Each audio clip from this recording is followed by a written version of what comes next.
Welcome back to JJ International, your trusted source for breaking down federal laws, transportation regulations, and compliance rules so you keep your business safe and legal. Today, we're diving into an important topic that's causing confusion in the trucking industry: the difference between interstate and intrastate trucking rules, and more importantly, what changed in 2025. If you're a CDL driver, owner, operator, carrier, understanding these differences can save you from costly mistakes and penalties. Let's first dive into the clear definitions of the meanings of what they mean. Interstate trucking means moving goods or passengers across state lines or transporting freight that has crossed state or national borders as part of its trip, okay? Intrastate trucking means operating only within one state, hauling goods that have not left the state, okay? Those are the two differences. These definitions obviously are critical because different rules, licensing and enforcement standards can deeply depend on which category you're going to operate in.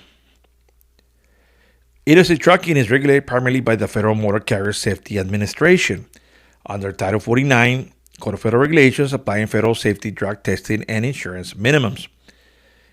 Intrastate trucking is generally regulated by state transportation departments, but many states adopt federal rules either fully or partially. So, what are the changes in 2025? Which are several changes took effect. Number one is lower CDL medical standards for intrastate drivers. Some states now allow intrastate only drivers to operate under modified medical standards, but interstate drivers must still meet federal requirements. The Federal Motor Carrier Safety Administration data sharing expansion, even intrastate violations are now shared in federal database, meaning your state level ticket could affect interstate eligibility.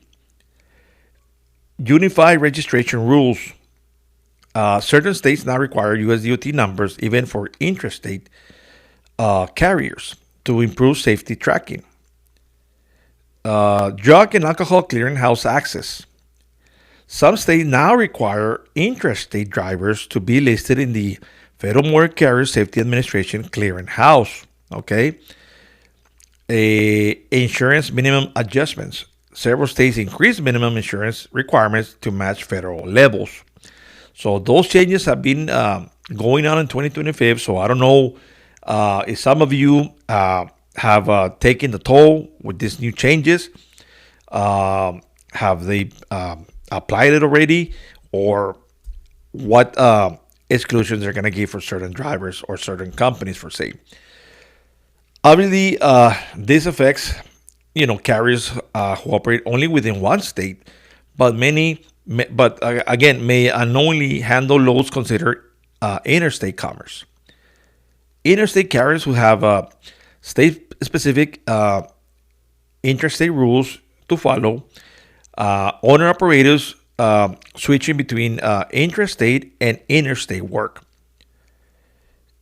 The compliant risks, which is some common pitfalls, include pretty much misclassifying your operations, thinking you're intrastate when your load is actually interstate by law.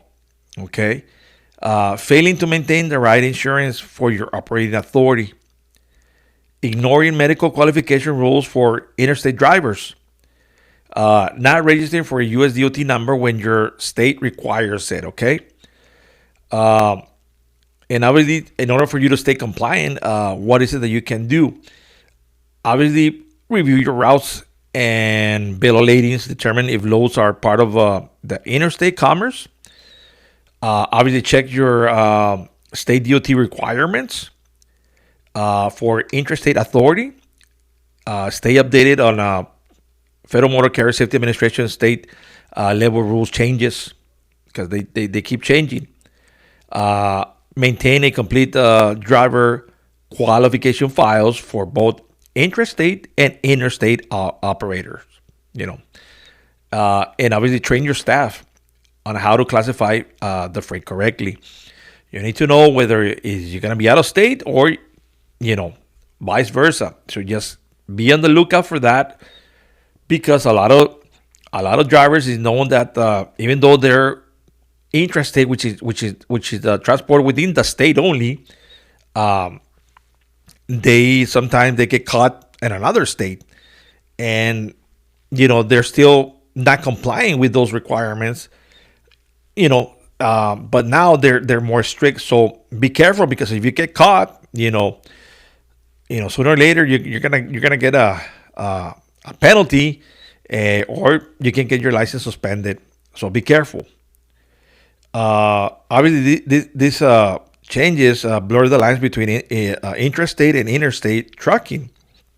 Even if you're operated intrastate for years, federal database and rule sharing means you may be affected by Federal Motor Carrier Safety Administration standards more than ever than before. Okay, so again, be careful. My advice: don't assume that the old rules still apply. Okay, within 2025 changes, you could be subject to federal oversight without realizing it. Audit your business now to avoid costly compliance mistakes. It is very important. So again, whether you're hauling across the country or staying in one state, understanding your compliance obligation is a key element. Okay. Again, if you need help reviewing your operation status or updating your compliance program, contact us at JJ. We're going to leave a link on our email. You can send us an email for any questions that you might have, or schedule an appointment by phone, and we'll be more than glad to assist you and help you in any way we can. And don't forget to comment. You can comment, leave a comment, and we'll get back at you as soon as possible. And again, subscribe for more weekly updates on transportation law, customs, federal compliance. Until next time, drive safe, stay legal, and keep rolling. And stay tuned for our next content.